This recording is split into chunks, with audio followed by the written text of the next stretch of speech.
Hello everyone, welcome to KRK law classes. मैं हूं काशिफ खान और आज से हम हिंदू लॉ की सीरीज़ को दोबारा से स्टार्ट कर रहे हैं। कुछ दिन मैं बिज़ी चल रहा था, इसके वजह से ये सीरीज़ कंप्लीट नहीं हो पाई। तो आज हम डिवोर्स को डिस्कस करेंगे हिंदू लॉ में, इसके पूरे कंसेप्ट को समझेंगे, कितने तरीके का जो डिवोर्स होता है उसको हम लोग समझेंगे, किस ग्राउंड पे डिवोर्स दिया जाता है, और बाकी जितने भी अदर सेक्शंस इंपॉर्टेंट हैं इसके रिगार्ड में, उन सब चीज़ों को हम लोग डिस्कस करेंगे। चलिए वीडियो को स्टार्ट करते हैं। सबसे पहले बात करते हैं डिवोर्स के कंसेप्ट को। तो डिवोर्स जो है, अगर ओल्ड हिंदू लॉ में हम देखें तो यहाँ पर कोई भी इसका मतलब नहीं था। मतलब कि पहले डिवोर्स जो था ही नहीं। ओल्ड हिंदू लॉ में जो मैरिज होती थी वो इंडिविजुअलेबल होती थी और परमानेंट होती थी। मतलब कि 7 जन्मों का रिश्ता होता था हस्बैंड एंड वाइफ के बीच में, और वो मैरिज कभी भी ख़त्म नहीं हो सकती थी। ऐसा एक कंसेप्ट था हिंदू लॉ में मैरिज का। उसके बाद न्यू लॉ आया। न्यू लॉ क्या आया? हिंदू मैरिज एक्ट 1955 इंट्रोड्यूस किया गया, जिसने डिवोर्स का कंसेप्ट को लाया। अब ये डिवोर्स का कंसेप्ट है क्या? ये डिवोर्स एक तरह से मैरिज का जो रिश्ता होता है उसको एंड कर देता है। पार्टीज़ के बीच में जो है रिश्ता हस्बैंड वाइफ का, उसको ख़त्म कर देता है। मतलब पार्टी अब हस्बैंड वाइफ नहीं रहती हैं, और उनका जो एक स्टेटस है, अनमैरिड स्टेटस जो है वो बन जाता है मैरिड स्टेटस से। मतलब फिर से वो एक तरह से हम कह लें सिंगल हो जाते हैं और फिर से वो शादी कर सकते हैं किसी और पर्सन से।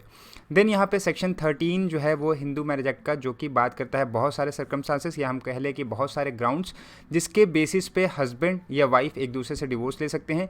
कुछ ऐसे ग्राउंड्स भी यहाँ पे एक्स्ट्रा हैं जो वाइफ को दिए गए हैं, जिसको हम लोग आज की इस वीडियो में डिस्कस करेंगे। सेक्शन 14 आता है यहाँ पे, वो बात करता है कि कोई भी ऐसे पिटीशन डिवोर्स की फाइल नहीं होगी 1 साल के अंदर अंदर जब से मैरिज हुई है, अनलेस एंड अनटिल एक एक्सेप्शनल हार्डशिप हो टू द पिटिशनर, या फिर ये ऐसा केस हो जो कि एक्सेप्शनल डिप्रेविटी करता हो on the part of the respondent. मतलब कि बहुत ही एक्सट्रीम सिचुएशन हो जिसमें 1 साल से पहले जो है डिवोर्स पिटिशन फाइल करना अलाउ कर सकती है कोर्ट। देन आता है सेक्शन 15, जो कि लेट डाउन करता है limitation on the rights of divorced person to marry again. मतलब कि कुछ टाइम लिमिट प्रोवाइड करता है, उसके बाद ही जो है वो पर्सन जिनके बीच में डिवोर्स हुआ है वो दूसरी शादी कर सकते हैं। देन बहुत सारे इंपॉर्टेंट अमेंडमेंट्स हैं यहाँ पे जिनको हम लोग आज डिस्कस करेंगे, जैसे कि marriage law amendment act 1976, Hindu marriage amendment act 1964 और the personal law amendment act 2019। इन्होंने बहुत ही चेंजेस किए हैं डिवोर्स के ग्राउंड पे या डिवोर्स के जो अदर एस्पेक्ट्स हैं उनके ऊपर, तो उनको भी हम लोग एक तरह से डिस्कस करेंगे आज की इस वीडियो में। चलिए स्टार्ट करते हैं। सबसे पहले बात करते हैं जो चेंजेस लाए गए हैं मैरिज लॉ अमेंडमेंट एक्ट 1976 के द्वारा। तो सबसे पहला जो और सबसे मेजर जो अमेंडमेंट है इस, या फिर हम कह लें सबसे मेजर जो चेंजेस हैं इस एक्ट के बाद, वो ये हुआ कि इसने जुडिशियल सेपरेशन और डिवोर्स के ग्राउंड को सेम कर दिया। मतलब कि अब एक इंसान के पास, या कह लें जो एग्रीव पार्टी है उसके पास ये राइट है कि वो उन सारे ग्राउंड्स पे जो कि सेक्शन 13 में दिए गए हैं उसमें आइदर डिवोर्स के लिए पिटीशन फाइल करे या फिर जुडिशियल सेपरेशन के लिए पिटीशन फाइल करे। ये उसकी चॉइस पे डिपेंड करता है।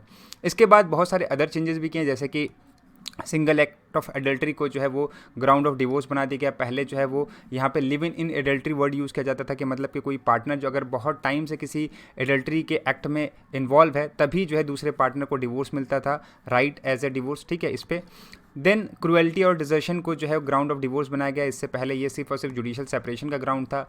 देन मिनिमम पीरियड जो प्रिस्क्राइब किया गया था लिप्रोसी और वेनरल डिजीज़ के लिए, उसको ओमिट कर दिया गया। अब कोई भी मिनिमम पीरियड नहीं है। अगर कोई भी इंसान जो है वो लिप्रोसी या वेनरल डिजीज़ से क्षतिग्रस्त होता है तो अदर पार्टी को डिवोर्स का ग्राउंड मिल जाता है। देन कोर्ट ने यहाँ पे एक नया अल्टरनेटिव रिलीफ लाया कि अगर किसी इंसान ने डिवोर्स की पिटीशन फाइल की है, मतलब कि डिवोर्स की प्रोसीडिंग चलाई है अपने अदर पार्टनर के अगेंस्ट में, तो वहाँ पे कोर्ट के डिस्क्रिप्शन है कि उसकी जगह पे वहाँ पे जुडिशियल सेपरेशन कोर्ट दे सकती है। तो एक अल्टरनेटिव ऑफ डिवोर्स प्रोसीडिंग लाई गई यहाँ पे। एंड देन बहुत ही मोस्ट इंपॉर्टेंट चीज़ें कि म्यूचुअल कंसेंट से डिवोर्स को भी इंट्रोड्यूस किया गया, कि पार्टी अगर आपसी सहमति से चाहे तो अपने मैरिज टाई को, या हम कह लें जो शादी का बंधन है उसको ख़त्म कर सकती है। 13B यहाँ पे इंट्रोड्यूस किया गया। देन हमारा पर्सनल लॉ अमेंडमेंट एक्ट 2019 आता है। ये जो है एक तरह से लिप्रोसी जो ग्राउंड था डिवोर्स का उसको रिमूव करता है। बेसिकली ये सारे जितने भी पर्सनल लॉ में ग्राउंड्स था डिवोर्स का उसमें सब में इसने चेंज किया, तो यहाँ पर इसने हिंदू मैरिज एक्ट के अंदर भी इसने यहाँ पे ये चेंज किया है। अब बात करते हैं एक एक ग्राउंड्स को। तो यहाँ पे सबसे जो पहला ग्राउंड है वो है एडल्ट्री का। तो एडल्ट्री आप सभी को मालूम होगा कि एक स्पाउस अगर अपने स्पाउस को छोड़कर किसी और के साथ सेक्सुअल इंटरकोर्स करता है तो वो एडल्ट्री में आता है। पहले ये एक ऑफेंस था, लेकिन जोसेफसाइन वर्सेस यूनियन ऑफ इंडिया के केस में जो है इसको हटा दिया गया ऑफेंस की कैटेगरी से, लेकिन अभी भी ये एक मैट्रिमोनियल केस में ग्राउंड है डिवोर्स का। और यहाँ पे ध्यान रखिएगा कि जैसे कि मैंने बताया 1976 में लिविंग इन एडल्ट्री जो वर्ड था इसको चेंज कर दिया गया। 1976 के बाद जो है अब सिंगल एक्ट ऑफ एडल्ट्री जो है वो ग्राउंड ऑफ डिवोर्स हो सकता है। आगे डिस्कस करें हम लोग यहाँ पर, तो क्रुएलिटी जो है वो नेक्स्ट ग्राउंड है। जो क्रुएलिटी का मतलब बेसिकली होता है कि इंसान जो है आपको गलत तरीके से ट्रीट करता है, आपको मेंटल टॉर्चर करता है, फिजिकल टॉर्चर करता है, मारता है, पीटता है, ये सब सारी चीज़ों को। तो इसमें बहुत सारे केसेस हैं, बहुत सारे केसेस को अगर हम लोग डिस्कस करेंगे तो हम लोग क्रुएलिटी का अच्छा से सही मतलब जो है बेसिकली हम समझ सकते हैं। रसल वर्सेस रसल इसका सबसे पहला केस है जिसमें कोर्ट ने क्रुएलिटी को डिफाइन किया। कोर्ट ने कहा कि क्रुएलिटी का मतलब होता है एक ऐसा कंडक्ट जो कि इस कैरेक्टर का है कि जिससे जो पर्सन है उसके लाइफ को डेंजर हो, लिम्ब को डेंजर हो, हेल्थ को डेंजर हो, बॉडी को डेंजर हो, मेंटल हेल्थ को डेंजर हो यहाँ पे, और उसको एक रीजनेबल एप्रीहेंशन उसके दिमाग में लाता है कि उसकी इस तरीके की मतलब कि वही लाइफ, लिम्ब या हेल्थ को उसके लिए डेंजर हो जाए जो सामने वाला एक्ट कर रहा है उससे। देन दास्तानिया और से दास्तानिया केस आता है 1975 का। इसमें कहा गया कि क्रुएल्टी जो है वो एक कंडक्ट है which cause a reasonable apprehension that it is harmful और injurious for one spouse to live with other. मतलब कि एक ऐसा कंडक्ट है जिससे सामने वाले के दिमाग में एक एप्रीहेंशन आता है कि उसको का सामने वाले पार्टी के साथ रहना जो है हार्मफुल हो सकता है या इंजूरियस हो सकता है, उसको मतलब बेसिकली हम कह लें तो उसको नुकसान हो सकता है अगर वो उसके साथ अपनी ज़िंदगी आगे गुजर बसर करता है तो। देन यहाँ पे फिजिकल और मेंटल दोनों क्रुएलिटी को कंसिडर किया गया, और यहाँ पे कहा गया कि जैसे कि मारपीट अगर कोई करता है तब भी वो क्रुएलिटी है, और किसी तरीके का भद्दा जो है वो कमेंट करना, या फिर हम कह लें कि डिमांड ऑफ डाउरी, जैसे कि इस केस में कहा गया शोभा रानी वाले केस में कि डिमांड ऑफ डाउरी जो है वो एक तरह से क्रुएलिटी होगा। तो मतलब कि बेसिकली आप मेंटली टॉर्चर भी किसी को कर रहे हो तो भी वो क्रुएलिटी होगा। Then V Bhagat versus D Bhagat का केस आया 1994 का। इसमें सुप्रीम कोर्ट ने कहा कि अगर कोई भी इंसान ठीक है क्रुएलिटी करता है, वो क्रुएलिटी कैसे हो सकती है, कंडक्ट के थ्रू जो कि इन्फ्लिक्ट होगी अदर पार्टी के ऊपर, या मेंटल पेन के थ्रू होगी, या उसको सफ़र कराए, ठीक है, जिससे उसके लिए इम्पॉसिबल हो जाए दूसरी पार्टी के साथ रहना। मतलब एक पार्टी ऐसा एक्ट कर रही है जिससे दूसरी पार्टी उसके साथ रह नहीं सकती, ऐसा सिचुएशन है। रोज़ उसको मारता पीटता है, रोज़ उसको गालियाँ देता है, रोज़ उसको उल्टी सीधी बातें कहता है, रोज़ उसको खाना नहीं देता है। तो ये ऐसी सिचुएशन है जिसमें एक पार्टनर दूसरे पार्टनर के साथ नहीं रह सकता। विजय कुमार रामचंद्र भाटे का जो केस आया, इसमें भी सुप्रीम कोर्ट ने ये कहा कि कैरेक्टर असैसिनेशन जो होता है इन और ड्यूरिंग द डिवोर्स प्रोसीडिंग वो भी एक क्रुएलिटी होती है। तो एक कह लें हम क्रुएलिटी के डिफिनेशन को एक वाइडर जो है वो इंटरप्रिटेशन दिया गया है सुप्रीम कोर्ट के द्वारा डिफरेंट केसेस में, और ये सारे केसेस आपके लिए बहुत ज़्यादा ही इंपॉर्टेंट हैं। नेक्स्ट आगे हम लोग डिस्कस करें डिजर्शन को। तो डिजर्शन का मतलब बेसिकली होता है कि कोई इंसान आपको आपकी सोसाइटी से विड्रॉ कर दे, मतलब अपनी सोसाइटी से विड्रॉ कर दे आपकी, या फिर मैट्रिमोनियल ऑब्लिगेशन जो है वो फुलफिल ना करे अपने, ठीक है। तो डिजर्शन जो है कम से कम 2 साल के लिए होना चाहिए। कब से? जिस दिन से पिटीशन फाइल हुई है। मतलब कि आज अगर पिटीशन फाइल हुई है तो 2 साल पहले से जो है आपके पार्टनर ने आपको डिजर्ट कर रखा हो, ठीक है। डिजर्शन का कोई पर्टिकुलर इस मीनिंग कहीं पर नहीं दिया है। इसका मतलब होता है withdrawing from matrimonial obligation, internal force shaking और abandonment of one spouse by another spouse without any reasonable cause और without the consent of the other. तो अगर अब एसेंशियल को देखें तो यहाँ पे सबसे पहला है कि एक तरह से फैक्टम ऑफ सेपरेशन होना चाहिए। यहाँ पे सेपरेशन का पर्पस ये होना चाहिए, या हम कह लें उसमें इंटेंशन ये होनी चाहिए कि उसमें कोहेबिटेशन को वो लोग एंड करना चाहते हैं, वो मतलब कि दूसरा पार्टी एंड करना चाहता हो। फिर उसके बाद ये जो कंडक्ट है उस पार्टी का वो बिना किसी रीजनेबल काउस का होना चाहिए, एंड द लास्ट की बिना सामने वाली पार्टी की कंसेंट से होना चाहिए। मतलब कि फॉर एग्जाम्पल के तौर पर मैंने जो या ए ने बी को जो है छोड़ रखा है, ठीक है, इस रीज़न से कि उसकी जॉब जो है कहीं दूसरी जगह लगी हुई है, तो एक रीज़नेबल रीज़न है ये, ठीक है। अगर दूसरा पार्टी उसको मार रहा है, पीट रहा है, इसलिए उसने उसको छोड़ रखा है, तो ये एक रीज़न है, ठीक है। या सामने वाली पार्टी ने कह दिया कि तुमको जो रहना है अलग मुझसे रहो, मुझे कोई मतलब नहीं तुझसे, तो यहाँ पे क्या है, कंसेंट दी गई है पार्टी की। तो इन सब सिचुएशन में डिजर्शन नहीं होगा, लेकिन बिना किसी रीज़न के कोई पार्टी एक दूसरी पार्टी को छोड़ रखा है उसने, तो वो जो है डिजर्शन होगा, और यहाँ पे 2 साल की रिक्वायरमेंट है। सावित्री पांडे वर्सेस प्रेमचंद्र पांडे 2002 का ये केस है। सुप्रीम कोर्ट ने कहा है कि जब भी डिजर्शन का ग्राउंड हम देखेंगे तो वहाँ पे हमेशा ये चीज़ चेक करेंगे कि जो पार्टी डिजर्शन के ग्राउंड पर डिवोर्स ले रहा है वो अपने ही रॉन्ग का एडवांटेज ना ले रहा हो। मतलब कि किसी पार्टी ने खुद ही छोड़ रखा है अपनी वाइफ को और कह रहा है कि मेरी वाइफ ने मुझे छोड़ रखा है और मुझे उस ग्राउंड पे डिवोर्स दिया जाए। डिजर्शन जो है वो एक्चुअल भी हो सकता है और कंस्ट्रक्टिव भी हो सकता है। कंस्ट्रक्टिव का मतलब होता है कि withdrawal from the particular, not withdrawal from a particular place but withdrawal from the state of thing. मतलब कि आप उस पार्टी को छोड़ नहीं रखे, आप घर में एक ही घर में रह रहे हो, लेकिन ना उससे बातें हो रही है, ना उसका देख रेख हो रहा है, ना ही कोई मैरिटल ऑब्लिगेशन जो है वो फुलफिल हो रहा है, आप बस एक अनजान की तरह एक घर में रह रहे हो, ठीक है। तो ये कंस्ट्रक्टिव डिसीजन है, और कंस्ट्रक्टिव डिसीजन भी जो है वो सेम रिक्वायरमेंट रखता है एक्चुअल डिसीजन की, और अगर कंस्ट्रक्टिव डिसीजन भी अगर आप करते हो तब भी सामने वाली पार्टी को ग्राउंड मिलता है डिवोर्स का। नेक्स्ट बात करें कन्वर्जन की, तो कन्वर्जन सिंपल सी बात आप समझते होंगे कि कन्वर्जन का मतलब होता है किसी दूसरे धर्म में जो है वो परिवर्तित हो जाना, मतलब कोई हिंदू है तो वो मुस्लिम बन गया, क्रिश्चियन बन गया, ज्यूज़ बन गया। तो यहाँ पे भी एक ग्राउंड मिलता है। कन्वर्जन इप्सो फैक्टो जो है मैरिज को डिसॉल्व नहीं करता है, पार्टी के पास ये ड्यूटी है कि फिर वो कोर्ट के पास जाए और कोर्ट में जाके फिर इस ग्राउंड पर डिवोर्स ले ले। अनसाउंडनेस ऑफ माइंड, यहाँ पे अगर वही दिमागी संतुलन किसी पार्टनर का ख़राब हो गया है, वो किसी तरीके की ऐसी जो है वो मेंटल डिसऑर्डर से गुजर रहा है जिससे उसके साथ रहना जो है वो बड़ा ही मुश्किल हो जाए, मतलब एक्सपेक्ट नहीं किया जा सकता उस दूसरी पार्टी से कि वो उसके साथ रह सके। देन मेंटल डिसऑर्डर को भी बहुत तरीके से डिफाइन किया गया है कि जैसे कि मेंटल इलनेस हो गया, अरेस्ट हो गया, फिर उसके बाद incompetent to development of mind, psychopathic disorder, इन सब चीज़ों को जो है मेंटल डिसऑर्डर में माना गया है।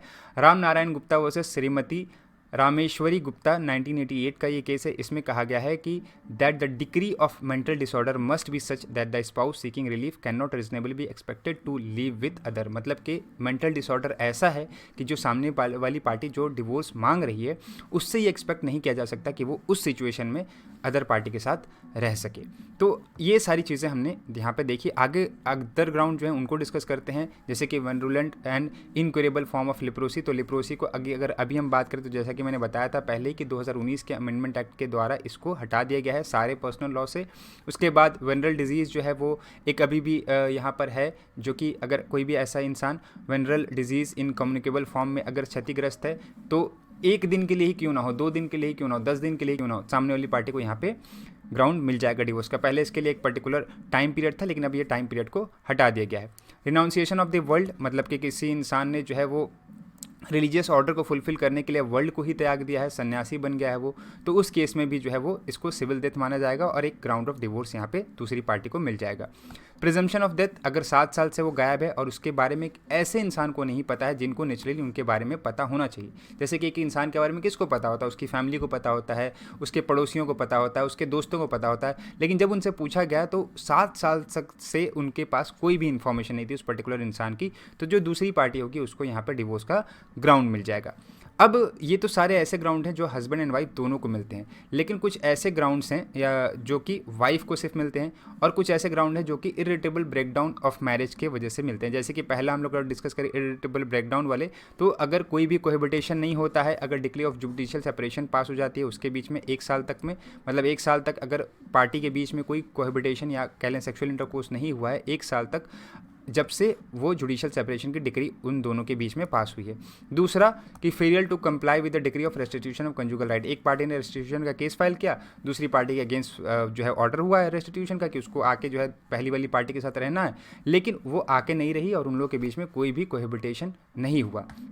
तो यहाँ पे क्या होता है, यहाँ पे अगर वो चीज़ 1 साल तक कंटिन्यू रहती है, मतलब 1 साल तक वो पार्टी इनके पास आके नहीं रहती है और 1 साल तक उनके बीच में कोई कोहेबिटेशन नहीं होता है या उससे ज़्यादा टाइम तक कोई कोहेबिटेशन नहीं होता है, तो वहाँ पे जो है पार्टी को डिवोर्स का ग्राउंड मिल जाता है।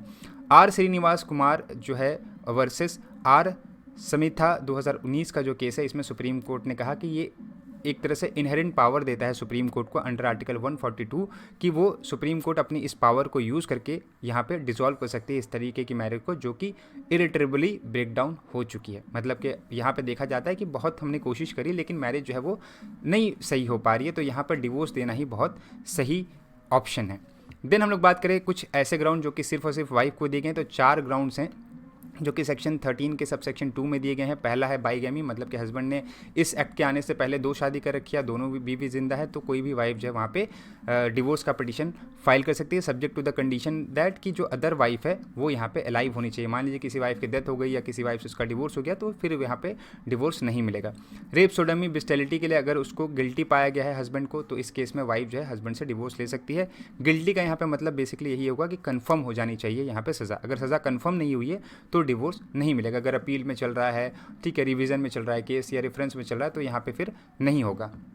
देन आगे बढ़ें, नेक्स्ट जो पॉइंट है, no resumption of cohabitation after decree और ऑर्डर ऑफ मेंटेनेंस। अगर मेंटेनेंस का ऑर्डर वाइफ के फेवर में हो गया है या तो सेक्शन 125 ऑफ सीआरपीसी में या section 18 of Hindu adoption and maintenance act में, तो इन दोनों केस में अगर 1 साल तक उनके बीच में कोई कोहेबिटेशन नहीं होता है तो उस केस में जो है वो हस्बैंड एंड वाइफ के बीच में अगर ऐसा कुछ नहीं होता है तो यहाँ पे वाइफ को ग्राउंड मिल जाता है डिवोर्स का।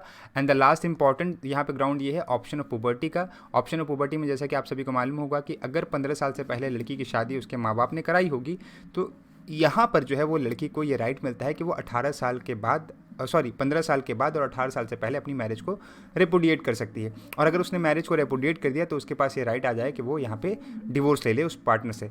मैरिज कंज्यूमेट हुई हो या ना हुई हो ये फैक्टर नहीं करता इस केस में, ठीक है। तो ये ऑप्शन ऑफ पुबर्टी के तौर पे एज ए कंसीडर किया जाता है। नेक्स्ट हम लोग आगे डिस्कस करें तो यहाँ पर डाइवोर्स बाय म्यूचुअल कंसेंट का कंसेप्ट है। डिवोर्स बाय म्यूचुअल कंसेंट जैसा कि मैंने आपको बताया कि 1976 के अमेंडमेंट एक्ट के बाद इसको ऐड किया गया था। इससे पहले ये डिवोर्स बाय म्यूचुअल कंसेंट का कोई कंसेप्ट नहीं था। म्यूचुअल कंसेंट का मतलब होता है आपसी सहमति से यहाँ पे पार्टी जो है वो कोर्ट के पास गई है डिवोर्स लेने के लिए। तो इसके लिए एसेंशियल रिक्वायरमेंट क्या है? सबसे पहले कि दोनों पार्टी ने जो है 1 साल से सेपरेट रह रही हो, मतलब एक दूसरे से दोनों पार्टी जो है 1 साल या 1 साल से ज़्यादा टाइम से अलग रह रही हो। दूसरा, उनको ये लगता है कि वो जो है एबल नहीं है एक साथ रहने के, मतलब उनको ये समझ में आ गया कि अब हमारी लाइफ जो है ना वो एक साथ नहीं चल सकती। वो म्यूचुअली एग्री हुए हों कि उनकी मैरिज को डिसॉल्व किया जाए और यहाँ पे उन्होंने एक जॉइंट पिटीशन फाइल की हो अपने जो मैरिज है उसको डिसॉल्व करने के लिए। जो पिटीशन फाइल की जाएगी उसके बाद जो है उनको 6 मंथ का वेट करना होगा और 6 मंथ के बाद और 18 महीने से पहले जो है वहाँ पे कोर्ट के पास वो फिर से जाएंगी और वहाँ पे जो है कोर्ट में जाके बोलेंगे कि हम लोगों ने 6 महीने का जो है वो टाइम पीरियड और काट के देखा, हम लोग की सिचुएशन ऐसी है कि हम लोग एक साथ नहीं रह सकते। तो कोर्ट वहाँ पे जो है मैरिज को क्या करेगी? डिसॉल्व कर देगी। एक decree of divorce by mutual consent यहाँ पे कोर्ट जो है वो पास कर देगी।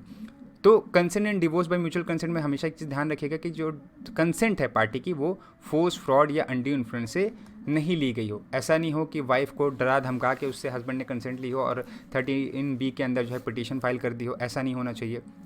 बहुत इंपॉर्टेंट केस है इसमें एक अमरदीप सिंह वर्सेस हरविंदर कौर 2019 का। इस केस में सुप्रीम कोर्ट ने कहा कि ये जो 6 महीने का टाइम पीरियड हमने अभी ऊपर देखा है वो 6 महीने का टाइम पीरियड जो है वो मैंडेटरी नहीं है बट डिस्क्रिशनरी है, मतलब कोर्ट के ऊपर डिस्क्रिशन है। वो 6 महीने का टाइम पीरियड दे भी सकती है पार्टी को रहने के लिए एक साथ और मना भी कर सकती है। ऐसा होगा कि कोर्ट को लगता है कि नहीं अभी जो है इस कि मैरिज को ख़त्म कर दीजिए, मैरिज बहुत मतलब ज़्यादा ही ख़राब हो चुकी है, तो यहाँ पे कोर्ट जो है वो तुरंत भी ऑर्डर कर सकती है डिवोर्स बाय म्यूचुअल कंसेंट का, मतलब कि वहाँ पे तुरंत ही डिक्री पास कर सकती है डिवोर्स बाय म्यूचुअल कंसेंट के अंदर। तो ये बेसिकली हमारा डिवोर्स बाय म्यूचुअल कंसेंट का कंसेप्ट है। आगे डिस्कस करें तो यहाँ पर सबसे इंपॉर्टेंट चीज़ जानने के लिए आपके लिए ये है कि जैसे ही शादी होती है आप दूसरे दिन ही जो है वो शादी को ख़त्म करने के लिए जो है वो पिटीशन नहीं फाइल कर सकते। शादी के कम से कम 1 साल के बाद ही जो है ये पिटीशन फाइल हो सकती है, ठीक है। लेकिन ऐसा नहीं है कि इसका कोई एक्सेप्शन नहीं है, इसका एक्सेप्शन भी है कि आप 1 साल के अंदर अंदर भी पिटीशन फाइल कर सकते हैं। जैसे कि मैंने आपको पहले भी बताया था कि अगर ऐसा केस है जहाँ पे एक्सेप्शनल हार्डशिप है टू द पिटिशनर या फिर एक्सेप्शनल डिप्रेविटी है on the part of respondent, तो इन 2 केसेस में जो है मतलब कि बेसिकली अगर हम नॉर्मल तौर पे समझें तो यहाँ पर ऐसी सिचुएशन है कि उनके बीच के रिश्ते को आगे कंटिन्यू नहीं कराया जा सकता। तो उस सिचुएशन में जो है 1 साल का वेट नहीं होगा, 1 साल से पहले ही पिटीशन दोनों पार्टी चाहे वो म्यूचुअल में कंसेंट में फाइल करे या फिर जो सेक्शन 13 में जो जितने भी ग्राउंड दिए गए हैं उसमें पार्टी फाइल कर सकती है। देन आता है री marriage after obtaining divorce. Party के बीच में डिवोर्स करा दिया कोर्ट ने, चाहे वो 13 के अंदर कराया हो या 13B के अंदर कराया हो। अब पार्टी कब दूसरी शादी कर सकती हैं ये सवाल यहाँ पे आता है। तो पार्टी दूसरी शादी कर सकती हैं लेकिन कुछ टाइम लिमिट है। टाइम लिमिट क्या है? पहला है कि यहाँ पे कोई भी अपील की राइट नहीं हो पार्टी के पास, ठीक है। अगर जो डिक्री पास हुई है उसमें पार्टी के ऊपर ये कंडीशन लगाई के पास की गई कि वो अपील में नहीं जाएंगे। दूसरा कि अगर राइट ऑफ अपील हो तो उस पर्टिकुलर टाइम पीरियड में जितने दिन में अपील फाइल करनी थी उस टाइम पीरियड में पार्टी ने अपील फाइल ना की हो। मान लीजिए जैसे कि 2 मंथ का टाइम है तो 2 महीने में पार्टी ने अपील फाइल नहीं की, वो टाइम लिमिट निकल गया। थर्ड पॉइंट ये कहता है कि appeal has been presented but has been dismiss. Party ने अपील फाइल की थी लेकिन कोर्ट ने उसको डिसमिस कर दिया। तो जैसे ही जो है अपील डिसमिस होगी वैसे ही पार्टी के पास राइट आ जाएगा दूसरी शादी करने का। तो ये बेसिकली हमारे कुछ ऐसे पॉइंट्स थे जो कि बहुत ज़्यादा इंपॉर्टेंट थे आपके एग्ज़ाम पॉइंट ऑफ व्यू से। और ये जो पूरा एक डिटेल वीडियो हमने जो है डिवोर्स के ऊपर बनाया था, आई होप ये सारी वीडियो में जितनी भी बातें हमने कही आपको अच्छे से समझ में आ गई होगी। ऐसे ही इन्फॉर्मेटिव वीडियो पाने के लिए हमारे चैनल को सब्सक्राइब करें, बेल आइकन को भी प्रेस कर दें ताकि आने वाले वीडियो की सारी नोटिफिकेशन आपको टाइम पर मिलती रहे। मिलते हैं ऐसे ही इंपॉर्टेंट वीडियो के साथ, तब तक के लिए goodbye and take care.